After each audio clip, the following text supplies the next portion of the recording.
ఇది ఆ కాలం, చిగురించే కాలం, వర్ధిల్లే కాలం. యెహోవా మనకు దొరికే కాలం, ఆయన మనకు సమీపంగా ఉన్న కాలం. ఈరోజు మనము యెషయా గ్రంథము 55వ అధ్యాయము 6 నుండి 13వ వచనం వరకు ధ్యానిద్దాము. ప్రారంభంలో నేను మాట చెప్తాను. చాలామంది పిల్లలు, పెద్దలు పరీక్షలు రాస్తున్నారు, రాయబోతున్నారు. వారందరి గురించి ప్రార్థిస్తున్నాను. ఈ సీజన్లో కావలసిన ధైర్యం, ప్రశాంతత, స్పష్టత వాళ్ళకి కలగాలనేదే నా యొక్క ప్రార్థన. యెషయా 55 మొదటి భాగం, చివరి భాగం ఇది సెలబ్రేటరీ మూడు పండగలా ఉంటుంది. మొదటిదేమో విందు. అక్కడ ఇక్కడ విందు కాదు, కోటలో విందు. ఏంటి విందుకు పిలుపు, ఆహ్వానం. రండి. ఎవరు రావాలి? దాహంగా ఉన్నవాళ్ళు రండి.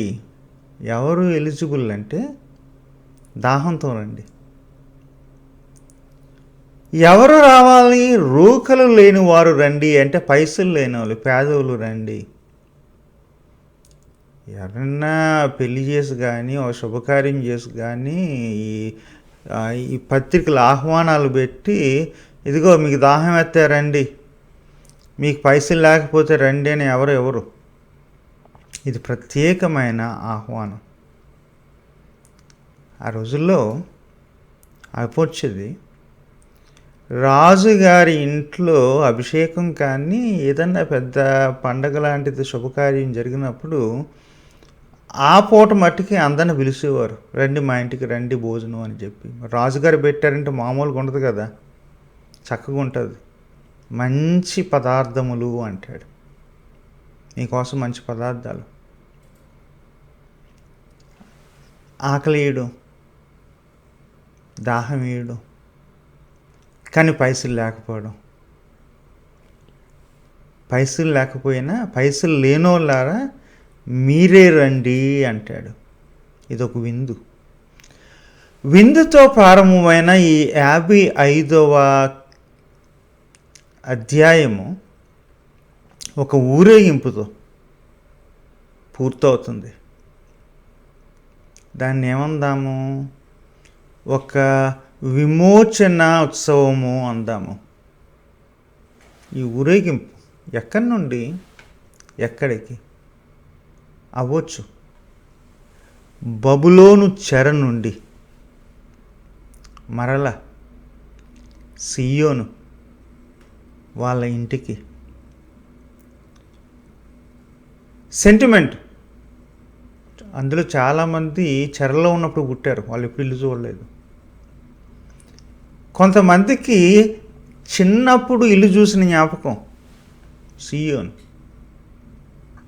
కానీ అందరికీ సియోను గురించి విన్నారు. కాస్తో కోస్తో ఆశ ఉంది. మా ఇల్లు చూడాలి, మా దేశం పోవాలి అని కాస్తో కోస్తో అనడానికి కారణం ఉంది. కొంతమందికి బబులోనే మేలు అనిపించింది, అలవాటు పడ్డారు. ఈ తిరిగి ఊరేగింపు ఉంది కదా, ఊరేగింపు గురించి అక్కడ రాస్తాడు. ఏమంటాడంటే, సంతోషంతో బయలు వెళతారు. ఇది వాగ్దానం, యెహోవా ఇచ్చిన మాట. తిరిగి వెళ్తారు, సంతోషంతో వెళ్తారు, సమాధానముతో తీసుకొని పోబడుదురు. అక్కడేమో వెళ్ళడం, ఇక్కడేమో తీసుకొని పోబడడం. అంటే ఎవరో దగ్గరుండి ఈ యొక్క ఊరేగింపుని నడిపిస్తారు. ఎవరు? యెహోవాయే. ఈ ఊరేగింపులో ప్రకృతి కూడా పాల్గొంటుంది. ఒక మాటలో చెప్పాలంటే దేవుని యొక్క ప్రజల విమోచన ప్రకృతికి కూడా పండుగే అంటాడు, పర్వతాలు మెట్టలు సంగీతనాదం పాడతాయి. పర్వతాలు మెట్టలు సంగీతం ఎప్పుడు నేర్చుకున్నాయి. దేవుని యొక్క ప్రజల విమోచన కలిగినప్పుడు పాడడానికి. అరణ్యంలో పొలంలో ఉన్న చెట్లన్నీ, ఇంకా ఎక్సెప్షన్స్ లేవు, అన్ని చెట్లు పర్వతాలు మెట్టలు పాట పాడినప్పుడు చెట్లన్నీ చప్పట్లు కొడతాయి అంట. ఈ పండగకి, ఈ ఉత్సవానికి కారణం ఏంటి? దేవుని యొక్క ప్రజల విమోచన. ఈ ఉత్సవం గురించి మాట్లాడుతూ అంటాడు, ఇదిగో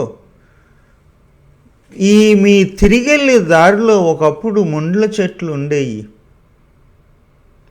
వాటికి బదులుగా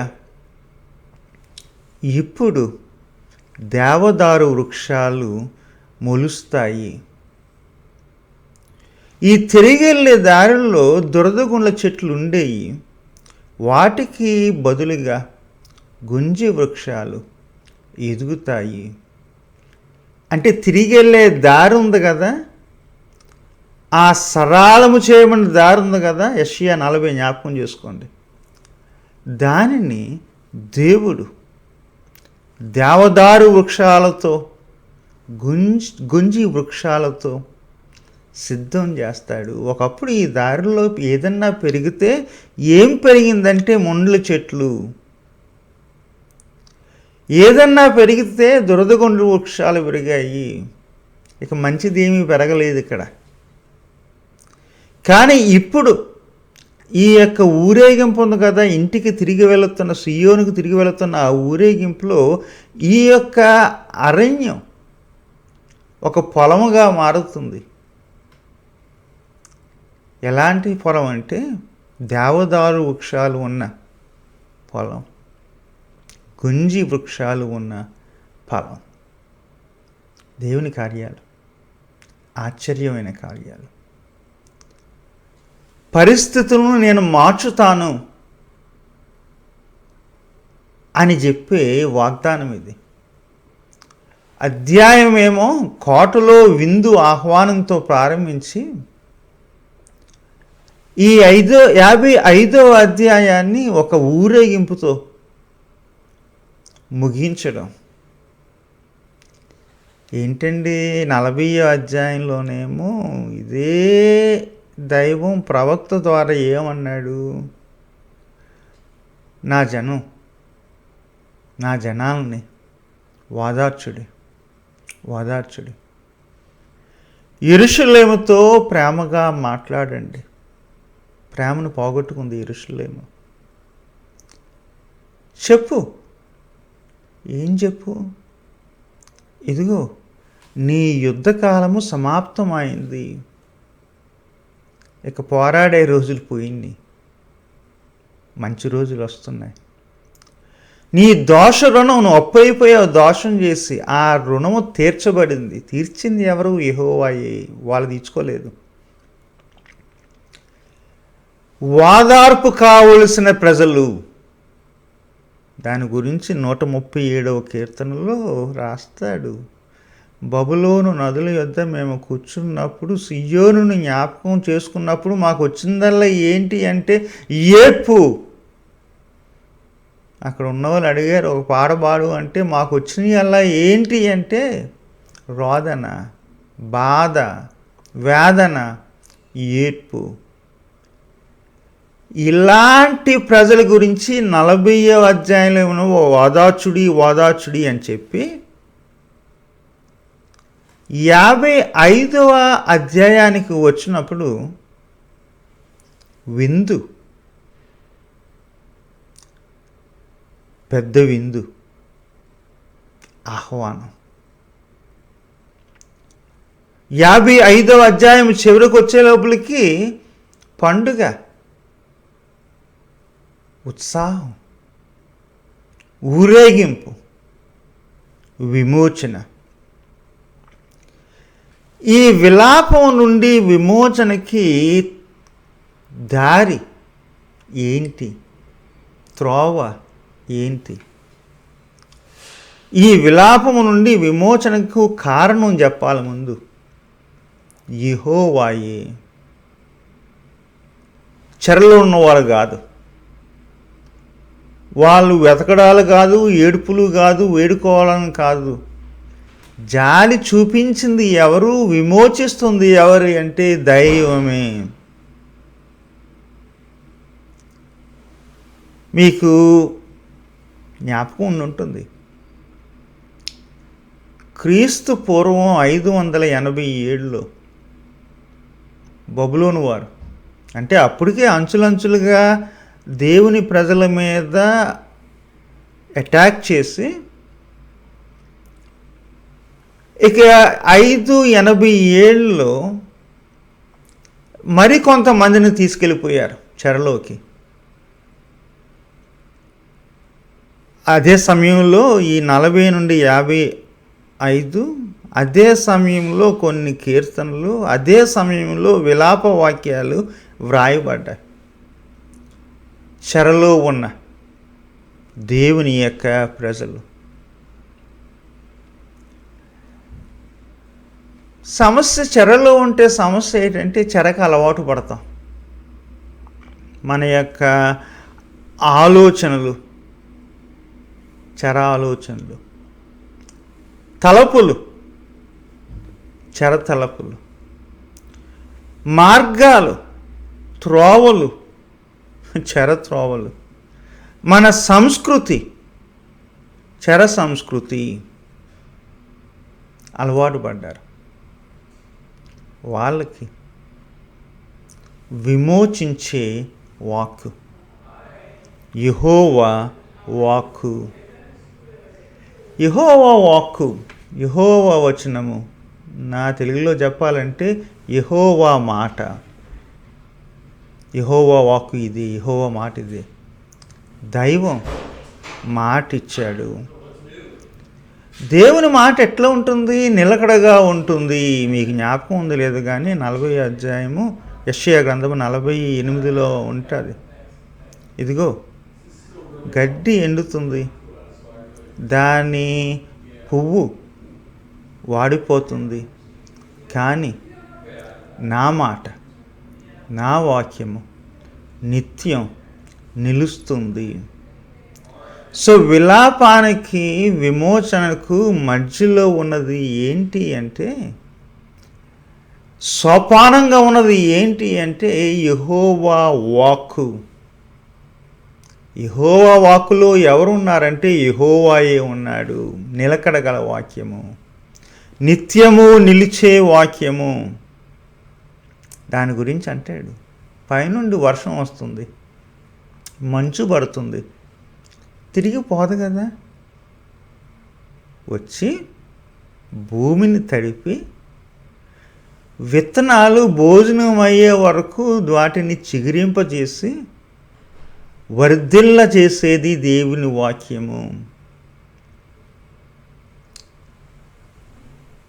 దేవుని వాక్యము వచ్చే రోజులు, కాలము. ఈ కాలంకు మరొక పాట ఉంది. దేవుని యొక్క మాటలు వచ్చే రోజులు, చిగురింపజేసే రోజులు, వర్ధిలింపజేసే రోజులు అనే మాటకు ఇంకోటి ఏంటంటే దాని అంతటా అది వర్ధిల్ల, దేవుడు సమీపంగా ఉన్నాడు కాబట్టి ఆయన దొరుకు కాలము ఇది. ఆయన దొరుకుతున్నప్పుడు ఆయన గుర్తుపడ్డంలా, ఆయన సమీపంగా ఉన్నప్పుడు ఆయనను గుర్తుపడ్డంలా. కారణం వీళ్ళు చెరకి అలవాటు పడ్డారు. వీళ్ళ తలుపులు వేరు, త్రోవలు వేరు. అందుకని అంటాడు, ఇదిగో నా తలుపులు వేరు, నా త్రోవలు వేరు. ఆకాశానికి భూమికి ఎంత దూరమో నా తలంపులకు, నా త్రోవలకు, మీ తలంపులకు, మీ త్రోవలకు అంత దూరము నావి అత్యున్నతమైనవి అంటాడు. వీళ్ళకి తలంపులు మారాయి, త్రోవలు మారాయి, రుచులు మారాయి కాబట్టే ఆకలి తీర్చని వాటి కొరకు పెట్టుబడి పెడుతున్నారు. కడుపు నింపన దాని కొరకు కష్టార్జితాన్ని ఖర్చు పెడుతున్నారు. అంటే వీళ్ళ టేస్ట్లు కూడా దెబ్బతిన్నాయి, వీళ్ళ తలంపులు దెబ్బతిన్నాయి, వీళ్ళ త్రోవలు దెబ్బతిన్నాయి, వీళ్ళ యొక్క ఊహలు, ఇమాజినేషన్ దెబ్బతింది. మించి ఆలోచించలేకపోతున్నారు, మించి ఊహించలేకపోతున్నారు, మించి తలంచలేకపోతున్నారు, మించి బ్రతకలేకపోతున్నారు. ఎందుకంటే చెరకు అలవాటు పడ్డారు. నాకు బాగా జ్ఞాపకం, ఒకసారి మీకు చెప్పాను, ఇలాగ ప్రిన్స్టన్లో చదివాను, వెస్టర్న్లో చదువుతున్నాను, పిహెచ్డీకి అప్లై చేస్తున్నానంటే మా మామ ఒక ఆయన అన్నాడు, ఒరే నువ్వు 10th పాస్ అయ్యవరా అని అన్నాడు. మనకి పిహెచ్డీ ఏంటిరా, 10th పాస్ అవ్వాలి కదా. ఈ బానిస బ్రతుకులు ఉన్నాయి కదా, మన బానిస బ్రతుకులు, చెర బ్రతుకులు ఉన్నాయి కదా, అవతోలు మనల్ని చెరలో ఉంచాలి అంటే, ఈ జమీందారులు మనం బానిసలుగా ఉంచాలి అంటే మన ఊహను, మన తలంపులను పరిమితం చేస్తారు, మన ఊహనే బానిసం చేస్తారు. ఇదిగో ప్రాక్టికల్ కాదు, చేయలేవు అని అనిపించేలా చేస్తారు. ఇదిగో అది సాధ్యం కాదు, నీకు ఆలోచించి చూడు అని నీ యొక్క తలంపులను రిస్ట్రిక్ట్ చేస్తారు, రెగ్యులేట్ చేస్తారు. బబులోనులోని చెర దేవుని యొక్క ప్రజల తలంపులను, త్రోవలను రిస్ట్రిక్ట్ చేసింది, పర్వర్ట్ చేసింది, మార్చేసింది. ఎప్పుడూ బానిసలుగానే ఆలోచించండి అని చెప్పింది. అందుకనే కొన్ని కుటుంబాల్లో అమ్మ నాన్నలు, రే ఏమే నువ్వు బాగా చదువుతావు, అంత పెద్ద దాని అవుతావు అని కొన్ని సాధ్యం కానీ కూడా చెప్తారు కదా. అలాంటి తల్లిదండ్రులు అంటే నాకు ఇష్టం. మా నాన్నగారు అనేవారు, రే నాయన అలాగా చదవడానికి వీలు కాలేదు, బడికి వెళ్ళనవ్వలేదు, నువ్వన్నా ఆ పెద్ద చదువురా అని చెప్పేసి మా అక్కోల్ని చదివించారు, చెల్లిని చదివించారు, నన్ను చదవమన్నారు. బానిస ఊహల నుండి మమ్మల్ని తిరిగి మించి ఆలోచింపజేశారు. ఇక్కడ దేవుని ప్రజలు దేనికి అలవాటు పడ్డారంటే బబులోను చెర ఊహలకు, తలంపులకు, త్రోవలకు, రుచులకు అలవాటు పడ్డారు.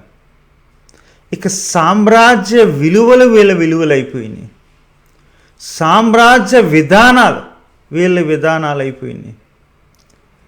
ఎంత దారుణంగా మారారంటే వీళ్ళు ఓడిపోయారు కాబట్టి యెహోవా ఓడిపోయాడు, బబులోను వారు గెలిచారు కాబట్టి మార్దూకు, బబులోని యొక్క దేవుడు మార్దూకు గెలిచాడు అని చెప్పేసి. అయ్యగారు మరి మార్దూకులు లేరు కదా అంటారు. ఓ మాట చెప్తాను, అప్పుడు దేవుని ప్రజలు, ఇప్పుడు మనము గెలుపునే పూజిస్తున్నాము. అందుకనే 40 నుండి 55 అధ్యాయాల్లో తన కుమారుని గురించి మాట్లాడతాడు. పరిచారకుడు, తాను నియమించే పరిచారకుడు, తన గురించి రాసినప్పుడు గెలుపుతో మాట్లాడు, శ్రమ పొంది సఫరింగ్ సర్వెంట్ గురించి చెబుతాడు. దేవుని ప్రజలు అప్పుడు ఇప్పుడు గెలుపుని పూజిస్తున్నారు. విగ్రహాలకు పెట్టినది మేము తినొచ్చా అంటారు కదా. మీకు మాట చెప్తాను, గెలుపు అనే విగ్రహానికి మించిన విగ్రహము లేదు. దానికి అలవాటు పడ్డాం, దాన్ని ఆరాధిస్తున్నాము, దానినే ఆరాధిస్తున్నాము. Success has become an idol that gods people then and now worship. అందుకనే దానికి కౌంటర్ కల్చరల్గా అంటాడు ఇక్కడ. ఈ యొక్క 40 నుండి 55 అధ్యాయాల్లో ఒక సఫరింగ్ సర్వెంట్ని చూపిస్తాడు. మీకు విమోచకుడు ఎలాగొస్తాడంటే గెలిచేవాడుగా కాదు, శ్రమ పొందేవాడుగా వస్తాడు అంటాడు. దేవుని మాట వచ్చిందని చెప్పాను, నిలకడున్న మాట, నిత్యముండే మాట. ఆయన అనుకున్నట్టుగా, మనం అనుకున్నట్టుగా కాదు, దైవం అనుకున్నట్టుగా దైవమే నెరవేర్చే మాట వచ్చింది. ఈ కాలం చిగురించే కాలం, ఎదిగే కాలం. కారణం ఎందుకంటే దైవం మనకు దొరికే కాలము, దైవం సమీపంగా ఉన్న కాలం. ఇప్పుడు మమ్మల్ని ఏం చేయమంటారు అని మీరు అడగొచ్చు. అంటాడు, చెవి యొగ్గి దేవుని దగ్గరికి వెళ్దాము, నా యొద్దకు రండి అంటాడు. విందాం. అన్ని మాటలు వింటున్నాం కానీ ఆ దేవుని మాట వినడం లేదు. ప్రతి అల్లరికి మనం అలవాటు పడ్డాం కానీ దేవుని మాటకు, దేవుని యొక్క వాక్యానికి, దేవుని వచనానికి మనం అలవాటు పడాల. చెవియొగ్గి నా దగ్గరికి రండి. ఇంకో మాట, నన్ను వెదుకుడి. ఆల్రెడీ దొరికాడు కదా మాకు అని మీరు అంటారు కదా. దొరికాడు అనుకుంటే వెతకడం మానేస్తాం. దొరకనట్టు వెతుకుతూ ఉందాము. ఎందుకు? మత్తయి 6:33 అనుకుంటాను. అందరూ ఏమి వెతుకుతున్నారంట? ఏమి తిందుమా, ఏమి త్రాగుదామా, ఏమి ధరించుదామా అని దాని కొరకే వెతుకుతున్నారంట. యేసయ్య అంటాడు, ఇదిగో మొదట నా నీతిని, రాజ్యమును వెతుకుడి అంటాడు. మనం అంతా దేని కొరకు వెతుకుతున్నామంటే ఏం తిందామా, ఏం తాగుదామా, ఏం ధరిందామా, ఎక్కడ ఉందామా, ఏమి సంపాదిందామా అని వెతుకుతున్నాం కానీ యెహోవాను వెతకడం మానేసాము. దొరకడానికి ఆయన దగ్గరగానే ఉన్నాడు కానీ మనం వెతకడం మానేసాము. వెతుకుదాము. సమీపంగా ఉన్న ఆ యెహోవాని వేడుకుందాము. జాలి చూపిస్తాడు. మరల ఆయన మనకు దాచిన ఆ యొక్క భవిష్యత్తు వైపు, ఆ ఇంటికి తిరిగి తీసుకెళ్తాడు. విమోచన మనకు వాగ్దానం చేయబడింది, విమోచన మనకు ఇవ్వబడింది. అదొక విందు, అదొక ఉత్సాహం, ఒక పండుగ. మనకే విందు కాదు, స్వానికి, ప్రకృతికి అది ఒక విందు, ఒక పండుగ. చేయాల్సిందేంటి? చెవి యొగ్గి దైవం దగ్గరికి వెళ్దాం, ఆయనను వెతుకుదాము, ఆయనను వేడుకుందాము. ఉంటాను మరి, సెలవు.